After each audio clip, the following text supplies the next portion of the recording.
नमस्कार, आप देख रहे हैं डीडी न्यूज। मैं हूं आंचल गुलाटी कुंबर और आगे बढ़ने से पहले एक नजर सुर्खियों की तरफ।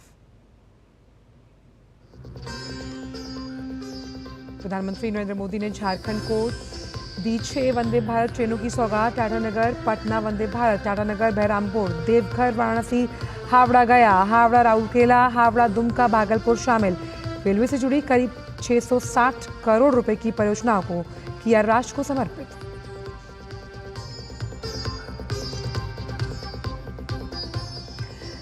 प्रधानमंत्री ने पीएम आवास योजना ग्रामीण के तहत 46,000 पूर्ण आवासों का किया गृह प्रवेश। पीएम ने 32 करोड़ रुपए की पहली किस्त लाभार्थियों के बैंक खाते में सीधी की ट्रांसफर।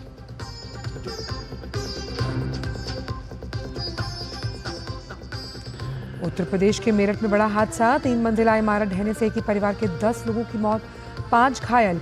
एनडीआरएफ और एसडीआरएफ ने चलाया रेस्क्यू ऑपरेशन।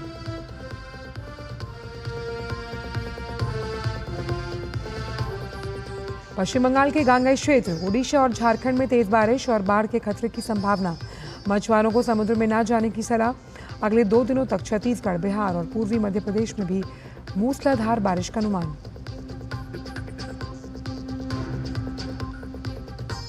देश के लोक सेवा प्रसारक दूरदर्शन की आज 65वीं वर्षगांठ। 15 सितंबर 1959 को शुरू हुआ दूरदर्शन आज दुनिया के सबसे बड़े टेलीविजन नेटवर्क्स में से एक। दूरदर्शन आज प्रस्तुत करेगा विभिन्न मनोरंजक कार्यक्रम। अंतर्राष्ट्रीय खबरों में रूस और यूक्रेन के बीच 206 युद्धबंदियों का आदान प्रदान। 103 रूसी सैनिकों को रिहा करने के साथ 103 यूक्रेनी युद्धबंदियों को किया जाएगा स्थानांतरित।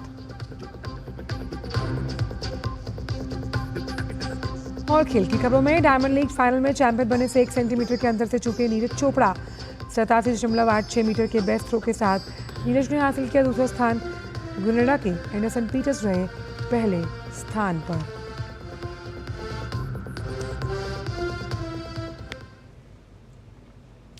और आइए अब जान लेते हैं इन सभी खबरों को विस्तार के साथ। प्रधानमंत्री नरेंद्र मोदी ने आज वीडियो कॉन्फ्रेंसिंग के जरिए कुल 6 वंदे भारत को हरी झंडी दिखाकर रवाना किया, जिसमें टाटानगर पटना वंदे भारत, टाटानगर बहरामपुर, देवघर वाराणसी, हावड़ा गया, हावड़ा राउरकेला, हावड़ा दुमका भागलपुर शामिल रही।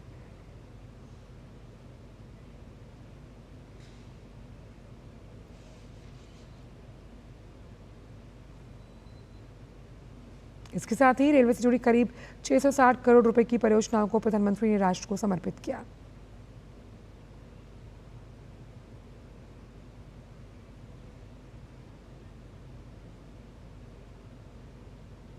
वहीं प्रधानमंत्री आवास ग्रामीण के तहत उन्होंने 46,000 घरों को लाभार्थियों को दिया।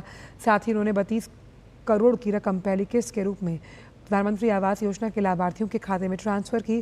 प्रधानमंत्री ने कहा कि आज की सरकार की प्राथमिकता गांव, गरीब, आदिवासी, महिला, किसान है। इससे विकास कार्यों को संपूर्णता में कराया जा रहा है। 6 नई वंदे भारत ट्रेनें 650 करोड़ से ज्यादा की रेलवे परियोजनाएं, कनेक्टिविटी और यात्रा सुविधाओं का विस्तार और इस सबके साथ साथ झारखंड के हजारों लोगों को पीएम आवास योजना के तहत अपना पक्का घर। मैं झारखंड की जनता जनार्दन को इन सभी विकास कार्यों के लिए बधाई देता हूं। टाटा पटना वंदे भारत एक्सप्रेस ट्रेन में रोटरी क्लब जमशेदपुर के सदस्यगण सफर कर रहे हैं। उन्होंने एक ऐसी टी शर्ट पहन रखी है जिस पर लिखा है आई लव वंदे भारत। ये सभी वंदे भारत एक्सप्रेस ट्रेन से काफ़ी खुश हैं। देखते हैं टाटा पटना वंदे भारत एक्सप्रेस से हमारे संवाददाता राजेश राज की ये खास report. Tata Patna Vande Bharat express train में सफ़र करने वाले ये वो लोग हैं जो जमशेदपुर दलमा रोटरी क्लब के सदस्य हैं और इन्होंने एक ही रंग की टी शर्ट पहनी है जिस पर लिखा है आई लव वंदे भारत। ये सफ़र कर क्या संदेश देने की कोशिश कर रहे हैं, ये हम बातचीत करेंगे। रोटरी क्लब के जो एक्स प्रेसिडेंट हैं उनसे हम बात करेंगे। प्रतिम जी, क्या कहेंगे, ये क्या मैसेज है इसका? सर, मैसेज तो अपने आप ही खुद यूँ है कि बस हम इस मामले में बहुत खुश हैं रेलवे के साथ हमारे बहुत पुराने बहुत सारे हम लोग सर्विस प्रोजेक्ट करते हैं, तो ऐसा उत्सव माहौल में हम लोग भी खुशी से उछल पड़े हैं। ट्रेन तो काफ़ी सुंदर और बहुत ही अच्छा है, हर तरह का सुख सुविधा इसमें मौजूद है। जमशेदपुर के लिए ये कितना बड़ा तोहफा है। कहा जाता है कि लौह नगरी है, इंडस्ट्री के मामले में काफ़ी समृद्ध है जमशेदपुर। ये हम लोग बहुत खुश इसलिए कि ये हमारा पहला वंदे भारत है जो डेडिकेटेड टाटा से चल रहा है। जमशेदपुर जो है वो औद्योगिक राजधानी है झारखंड की, और सिर्फ झारखंड ही नहीं, जब ये अविभाजित बिहार था तब भी जमशेदपुर की अपनी एक गरिमा है और थी, रहेगी, क्योंकि जमशेदपुर में काफ़ी इंडस्ट्री हैं जो देश भर के जो व्यापार करने वाले लोग हैं उनको आकर्षित करते हैं। ऐसे में ये वंदे भारत ट्रेन निश्चित तौर पर मील का पत्थर साबित होगा। कैमरामैन आनंद कश्यप के साथ टाटा से मैं राजेश राज, टीडी न्यूज़ के लिए।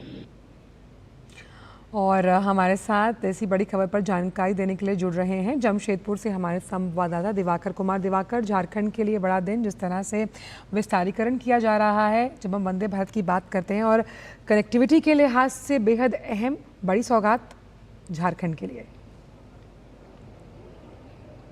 देखिए, निश्चित तौर पर झारखंड के लिए आज काफ़ी अहम दिन, और सिर्फ झारखंड नहीं हम कहते हैं, क्योंकि झारखंड से सटा जो बिहार है, साथ ही साथ उत्तर प्रदेश है, क्योंकि वहाँ के लिए भी वंदे भारत ट्रेन की जो सौगात आज दी गई है, तो उससे साथ साथ जो रोजगार के आयाम है वो खुलेंगे। टाटा नगरी को चूंकि जाना ही जाता है कि ये कारोबार की नगरी है, और यहाँ पर ये टाटा ने इस शहर को स्थापित किया था, और उसके बाद यहाँ पर स्टील का कारोबार जो है वो काफ़ी बड़े पैमाने पर होता है। तो उसके यहाँ पर आने वाले जो लोग हैं, कॉरपोरेट के लोग हैं, उनके लिए भी एक नई सुविधा का संचार होगा। और काफ़ी समय से ये मांग थी कि टाटा नगरी को मुख्य शहरों से जोड़ा जाए और वहाँ पर सुविधाओं का विस्तार किया जाए, जिसकी आज पूर्ति हम कह सकते हैं वंदे भारत ट्रेन के जरिए हो रही है। साथ ही साथ देवघर का इलाका हो, वाराणसी का इलाका हो, इन तमाम जगहों को जो है ना, वो जो आध्यात्मिक नगरी है, उन्हें भी वंदे भारत के जरिए जोड़ा गया है। और आज 112वीं ट्रेन जो वंदे भारत की है वो भी 6 ट्रेन जुड़ने के साथ पूरी हो गई है। तो लगातार जो वंदे भारत का कारवां है वो लगातार बढ़ रहा है, और लोगों की खुशी, जैसा कि आप अभी दिखा भी रहे थे, कि किस तरीके से वंदे भारत को लेकर एक लगातार उत्साह है, और मेड इन इंडिया का जो कॉन्सेप्ट है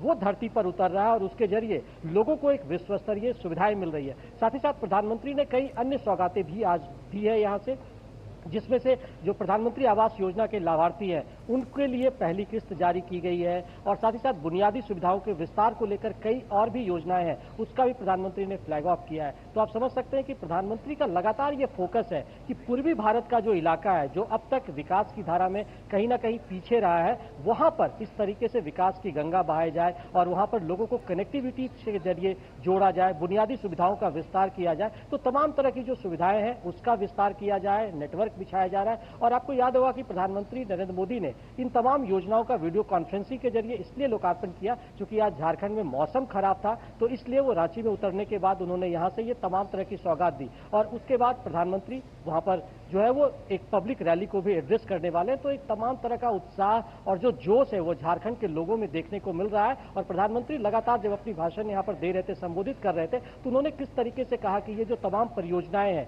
वंदे भारत की जो सौगात है, उससे लोगों को एक जो हम कह सकते हैं विकास की धारा में जोड़ने का जो आयाम है वो पूरा होगा, रोजगार के नए आयाम खुलेंगे, लोगों को कनेक्टिविटी की बेहतर सुविधाएं मिलेगी, और जो अब सबका साथ सबका विकास की जो परिकल्पना है वो भी इन तमाम प्रोजेक्ट के जरिए पूरी होती है। जी, और साथ ही क्योंकि सरकार की प्राथमिकता को भी बहुत अहम तरीके से प्रधानमंत्री ने यहाँ उल्लेखित किया और कहा कि गांव, गरीब, आदिवासी, महिला, किसान पर केंद्रित है जब हम पूरे भारत के विकास की बात करते हैं। और ये जिस तरह से तमाम योजनाओं को आज समर्पित किया गया है राष्ट्र को, उसमें परिलक्षित भी होता है। दिवाकर, देखिए, निश्चित तौर पर परिलक्षित होता है, और प्रधानमंत्री जी का ये फोकस रहता है कि जो गरीब लोग हैं, जो अब तक मुख्य धारा से या विकास की धारा में वो पीछे रह गए, उनको किस तरीके से उनका जीवन का उत्थान किया जाए, उनके जीवन शैली में बदलाव लाया जाए, और तमाम जो आज सुविधाएं दी गई है, जिसकी सौगात राष्ट्र को आज समर्पित की गई है, वो तमाम उसी तरह की सुविधाएं हैं जो लोगों को अपलिफ्ट करता है, उनके जीवन शैली में सुधार करता है। चाहे वो प्रधानमंत्री आवास योजना की सौगात हो, चाहे फिर वो वंदे भारत ट्रेन की योजना की सौगात हो, इसके अलावा कई जो अंडरपास बनाने की सौगात दी गई, तमाम बुनियादी सुविधाओं के विस्तार की योजनाएं, और साथ ही साथ जीवन शैली और उनके जीवन में उत्थान, ताकि जो एक विकास की किरण है, रोजगार के जो आयाम है वो बेहतर हो सके। चाहे वो आप वंदे भारत की जो ट्रेन की जो शुरुआत हुई है, टाटानगर और पटना की कनेक्टिविटी की लगातार यह मांग होती रही कि इन शहरों के बीच बेहतर कनेक्टिविटी हो। तो वंदे भारत एक जो वर्ल्ड क्लास की सुविधा देश भर में शुरू हुई है, वो अब पूर्वी भारत के इन राज्यों में भी आसानी से पहुंच रही है और लोगों को जो बुनियादी सुविधाएं हैं वो बेहतर तरीके से मिल रही है। तो लोगों में इसका एक वेलकम करने का जो उत्साह है वो भी लगातार दिख रहा है और प्रधानमंत्री को लेकर झारखंड में हमेशा से क्रेज रहता है और वो क्रेज आज मानसून खराब होने के बावजूद खूब देखा गया और प्रधानमंत्री को सुनने के लिए काफी संख्या में जमशेदपुर में लोग सुबह से ही मौजूद थे मानसून खराब होने के बावजूद। जी वहीं दिवाकर, क्योंकि जब हम यहाँ पर यात्रा को सुगम और किफ़ायत दरों पर लोगों को उपलब्ध करवाने की बात करते हैं तो वंदे भारत इसका सबसे बड़ा उदाहरण है। और सबसे अहम ये बात है कि कई और राज्यों को भी प्रतिस्पर्धा के तौर पर सीखने को मिलता है। तो सुगम यात्रा, किफ़ायत के तौर पर और सुरक्षा जो मानक हैं उनको कहीं ना कहीं पूरा करती हुई नजर आती हैं वंदे भारत की तमाम जो ट्रेन हैं। देखिए, निश्चित तौर पर वंदे भारत जो एक कैसे ना विकसित भारत का जो एक कॉन्सेप्ट निकल कर आ रहा है और मेक इन इंडिया के जरिए कैसे हम हर क्षेत्र में आत्मनिर्भर बन सकते हैं, उसकी झलक निश्चित तौर पर वंदे भारत एक्सप्रेस ट्रेन के जरिए देखने को मिलती है। और जो ये लोगों की कनेक्टिविटी और लोगों को जो वर्ल्ड क्लास सुविधा देने की कोशिश हो रही है पिछले 10 वर्षों से देश में, उसकी एक ये झलक है, उसकी एक ये बानगी है कि किस तरीके से बुनियादी सुविधाओं का विस्तार कर मेक इन इंडिया के कॉन्सेप्ट के जरिए हम आत्मनिर्भर बन सकते हैं। चाहे वो गति शक्ति प्रोजेक्ट के जरिए जो अब तमाम तरह की सुविधाएं दी गई हैं उसके जरिए विकास हो रहा है, चाहे देश में अमृत भारत योजना के तहत तमाम जो वैसे स्टेशन जहां पर एक तरीके से पहले गंदगी का अंबार होता था या लोगों को ना तो सीढ़ियां ठीक से मिल पाती थी या आवागमन का दिक्कत होता था, उन तमाम जगहों पर कनेक्टिविटी बढ़ाई जा रही है, वहां पर बुनियादी सुविधाओं का विस्तार किया जा रहा है तो ताकि लोग जब प्लेटफॉर्म पर पहुंचते हैं तो उन्हें एक वर्ल्ड क्लास और घर की अनुभूति हो, ताकि वहां पर स्वच्छता का भी वातावरण रहे और तमाम तरह की सुविधाएं, चाहे वो बुजुर्ग हो, माताएं हो, चाहे वो बहनें हो, उनको एक तरीके से सुविधाएं हो, सुरक्षा का भावना भी पैदा हो और लोग अच्छे से रह सके और अपने जीवन को अपलिफ्ट कर सके। ये तमाम जो बुनियादी सुविधाओं का विस्तार है उस पर प्रधानमंत्री नरेंद्र मोदी जी का फोकस है और उसके जरिए आज जो तमाम योजनाएं शुरू की गई है तो ये कोशिश की जा रही है कि लोगों की जो जीवन शैली है उसमें सुधार हो, रोजगार के आयाम पैदा हो और तमाम जो शहर है वहां पर कनेक्टिविटी का एक नया जाल बिछाया जा सके। जी बिल्कुल, बहुत बहुत शुक्रिया दिवाकर इन तमाम जानकारी को हमसे साझा करने के लिए। तो इससे जुड़े तमाम अपडेट्स भी लगातार हम आपसे लेते रहेंगे।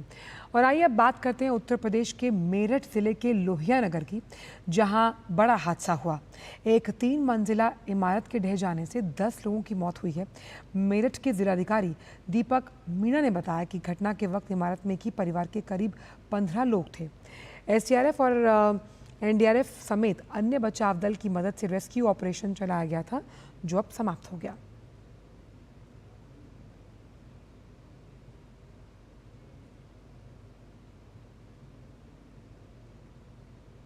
15 लोग हैं, तो 15 लोगों में से जो लिस्ट दी गई थी रिलेटिव्स और फ्रेंड्स के द्वारा, सभी 15 लोग अब रेस्क्यू हो गए हैं। इनमें से 10 डेथ हुई हैं, 5 लोग अलाइव हैं।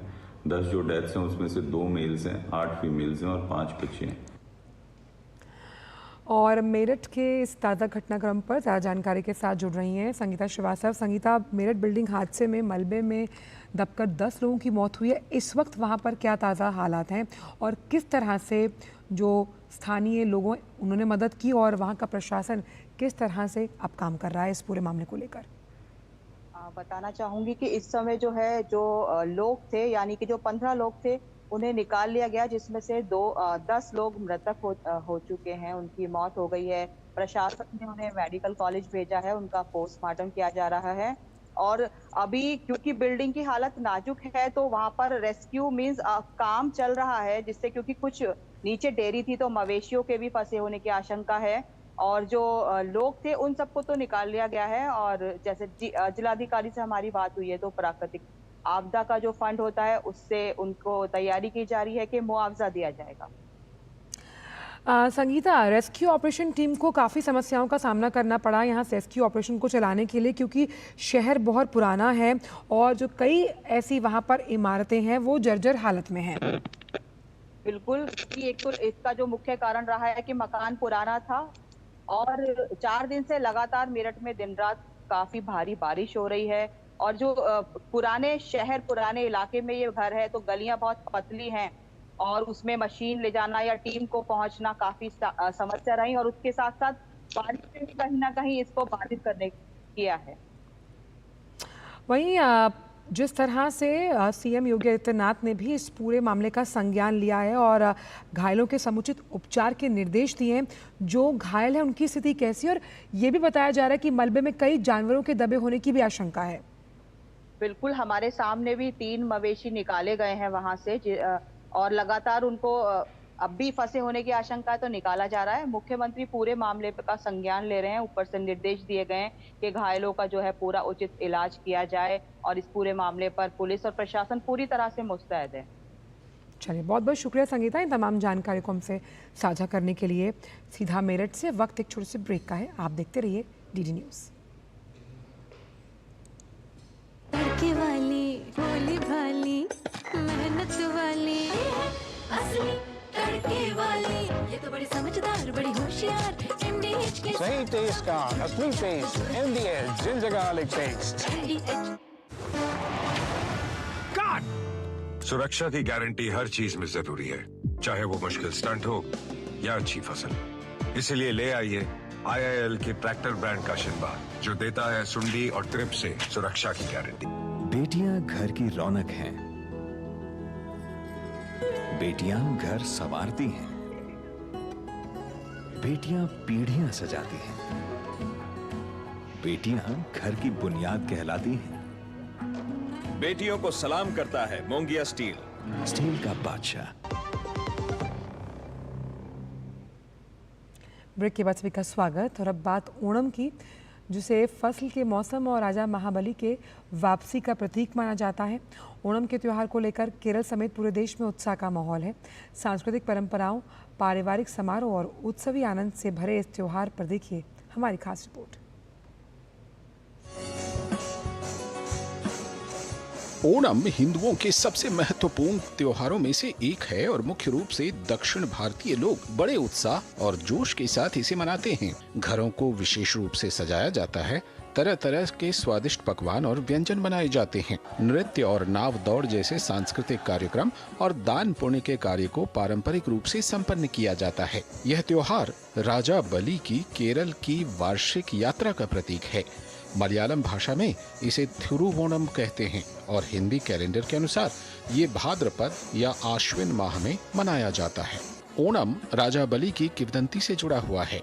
सतयुग में राजा बलि का राज था, जो विष्णु भक्त भगवान प्रहलाद के पौत्र थे। राजा बलि ने अपने पराक्रम और बल से स्वर्ग पर अधिकार कर लिया था, जिसके कारण देवता डर गए। तब राजा बलि से रक्षा के लिए सभी देवता भगवान विष्णु की शरण में गए। भगवान विष्णु ने सभी देवी देवताओं की रक्षा का वचन देते हुए कहा कि मैं देव माता अदिति के यहाँ वामन देव के रूप में जन्म लूंगा।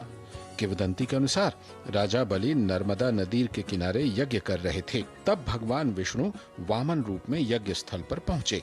वामन देव को ब्राह्मण के रूप में देखकर राजा बलि ने उनका आदर सत्कार और स्वागत किया और दान में कुछ मांगने को कहा। तब वामन देव ने राजा बलि से 3 पग भूमि देने का आग्रह किया। राजा बलि ने सोचा कि बालक ब्राह्मण के 3 पग होते ही कितने हैं। राजा बलि ने वामन देव को 3 पग भूमि देने का वचन दे दिया। तब वामन देव ने अपने पहले पग से पृथ्वी और दूसरे पग से आकाश को नाप लिया। अब 1 पग नापने के लिए बच गया। तब राजा बलि ने कहा कि वामन देव, आप तीसरा पग मेरे सिर पर रख सकते हैं। जब भगवान विष्णु, जो कि वामन अवतार में, उन्होंने वैसा ही तीसरा पग बलि के सिर पर रखा तो वह पाताल चला गया। राजा बलि की दान वीरता को देखकर भगवान विष्णु अत्यंत प्रसन्न हुए और उन्हें पाताल का स्वामी बनाते हुए वचन दिया कि 4 माह के लिए वो स्वयं पाताल लोक में निवास करेंगे। ओणम न केवल फसल कटाई का त्योहार है, बल्कि एकता, समानता और उदारता के मूल्यों को प्रतिबिंबित करने का भी समय है।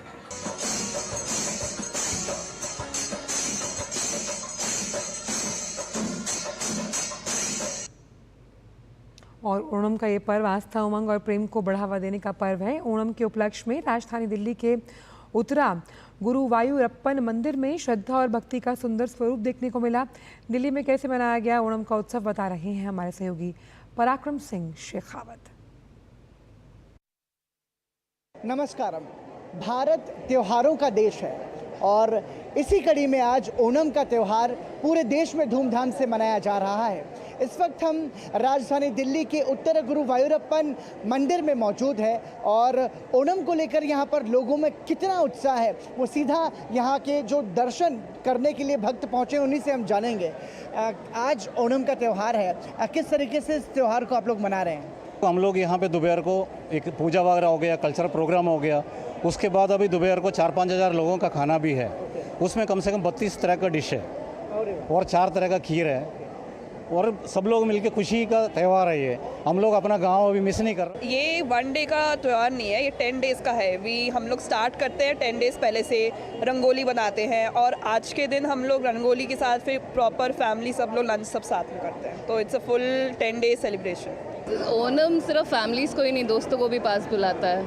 मैं अपने घर पे रहती हूँ बट मेरे आसपास सारे स्टूडेंट्स रहते हैं एंड हम सारे बच्चे मिलके ये ओणम सद्या बोलते हैं, जो एक लंच होता है जिसमें काफ़ी सारे डिशेस साथ में बनाए जाते हैं। सो प्लान यही है कि लंच को घर पे जाके हम दोस्त लोग सारे मिलके खाएंगे, बनाएंगे और खाएंगे। ओणम सभी मिलके खुशी से सेलिब्रेट करते हैं और यहाँ पे डिफरेंट टाइप ऑफ कॉम्पिटिशन्स होता है, खेल होता है, फ्लावर जैसे आपने देखा है, रंगोली बड़े बड़े रंगोली फ्लावर से बना लेते हैं, घर भी डेकोरेट कर लेते हैं। तो बस ये खुशी का टाइम है, सब लोग आके मिले फैमिली के साथ, फ्रेंड्स के साथ। आज मैं बहुत खुश हूँ ओणम फेस्टिवल में। ओणम फेस्टिवल मुझे बहुत पसंद लगता है। ये जो हमारा संस्कृति है बहुत ही खूबसूरत, ये बताती है कि हमारा देश त्योहारों का देश है और हर पर्व, हर उत्सव हम परिवार और अपने खास दोस्तों के साथ मिलकर उत्साह के साथ मनाते हैं और यही भारत की सांस्कृतिक खूबसूरती भी है। कैमरा सहयोगी सौरभ बख्शी के साथ पराक्रम सिंह शेखावत, डीडी न्यूज़।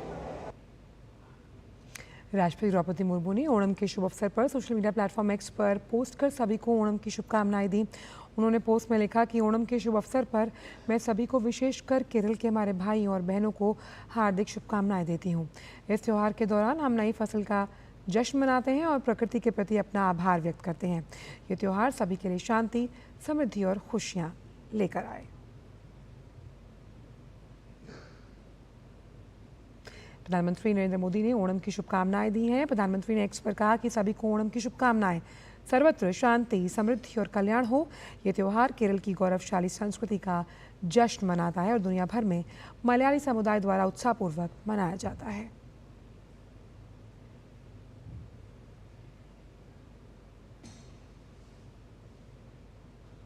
प्रधानमंत्री नरेंद्र मोदी ने आज इंजीनियर्स दिवस के मौके पर सभी इंजीनियर्स को शुभकामनाएं दी। प्रधानमंत्री ने सोशल मीडिया प्लेटफॉर्म एक्स पर लिखा, उन सभी इंजीनियरों को इंजीनियर्स दिवस की शुभकामनाएं जो इस क्षेत्र में प्रगति कर रहे हैं, नवाचार कर रहे हैं और महत्वपूर्ण चुनौतियों का समाधान दे रहे हैं। सर एम विश्वेश्वरैया को याद करते हुए जिनका इंजीनियरिंग में योगदान व्यापक रूप से जाना जाता है। वहीं प्रधानमंत्री नरेंद्र मोदी ने इंजीनियर्स दिवस के मौके पर एक वीडियो को भी साझा किया। आइए देखते हैं। आज हम इंजीनियर दिवस मना रहे हैं। ये दिन देश के महान इंजीनियर एम विश्वेश्वरैया जी, उनकी जन्म जयंती का है, उन्हीं की स्मृति को समर्पित है। कावेरी नदी पर उनके बनाए कृष्णराज सागर बांध से आज भी लाखों की संख्या में किसान और जन सामान्य लाभान्वित हो रहे हैं। देश के उस हिस्से में तो वो पूजनीय है ही, बाकी पूरा देश भी उन्हें बहुत ही सम्मान और आत्मीयता के साथ याद करता है। हमारे भारतीय इंजीनियरों ने हमारे देश के निर्माण में और दुनिया में भी अभूतपूर्व योगदान किया। चाहे काम को लेकर समर्पण हो या उनकी बारीक नजर, भारतीय इंजीनियरों की दुनिया में एक अलग ही पहचान है। ये एक सच्चाई है और हमें गर्व है कि हमारे इंजीनियर देश के विकास को मजबूती से आगे बढ़ा रहे हैं, देशवासियों के जीवन को बेहतर कर रहे हैं। मैं इस अवसर पर सभी इंजीनियरों को, उनकी निर्माण शक्ति को आदरपूर्वक नमन करता हूं। वक्त एक छोटे से ब्रेक का है। बढ़िया है, प्राकृतिक हल्दी, मिर्ची, धनिया। नहीं, मिर्ची, धनिया, हल्दी, MDH। मसाले सच सच MDH। नई वॉशिंग मशीन। अच्छा है। क्या हुआ? अरे इस शॉपिंग पे 2000 का कैशबैक मिला है, बस QR कोड स्कैन करना है। अच्छी धुलाई होगी, है ना? बैंक अकाउंट की। पैसे रिसीव करते समय QR कोड स्कैन, पिन या OTP की जरूरत नहीं पड़ती, वो सिर्फ पेमेंट के लिए चाहिए होती है। इसलिए अनजान कोड या लिंक से सावधान रहिए और नुकसान से बचिए। बच गए धुलाई से। ये नई धुलाई। RBI कहता है कि जानकार बनिए, सतर्क रहिए। हाथ धोकर आते हैं। साबुन की जगह हैंड वॉश। मोहन का प्रमोशन हो गया क्या? सैवलॉन हैंड वॉश तो हमारा रोज का है। सिर्फ 10 रुपए में 200 ml हैंड वॉश बनाओ। Savlon powder to gel hand wash, germ से बचाए, शान बढ़ाए। बेटियां घर की रौनक हैं। बेटियां घर संवारती हैं। बेटियां पीढ़ियां सजाती हैं। बेटियां घर की बुनियाद कहलाती हैं। बेटियों को सलाम करता है मोंगिया स्टील, स्टील का बादशाह। ब्रेक के बाद सभी का स्वागत। बढ़ते हैं आगे। जम्मू कश्मीर के पुंछ जिले में सुरक्षा बलों और आतंकवादियों के बीच मुठभेड़ जारी है और अधिकारियों ने बताया कि पुंछ जिले में आतंकवादियों की मौजूदगी की खुफिया जानकारी मिलने के बाद सेना और जम्मू कश्मीर पुलिस ने शनिवार शाम मेंढर के गोरसाई टॉप के पठानती इलाके में घेराबंदी और तलाशी अभियान शुरू किया। सुरक्षा बलों ने जब इलाके की घेराबंदी की तब छिपे हुए आतंकवादियों ने उन पर गोलीबारी शुरू की, जिसके बाद मुठभेड़ शुरू हो गई।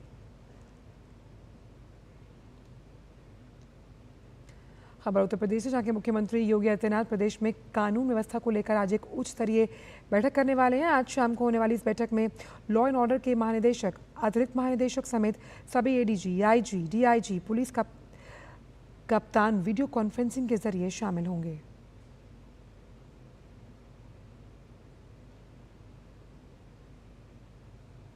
और फिलहाल समाचारों में इतना ही। दीजिए इजाजत। नमस्कार।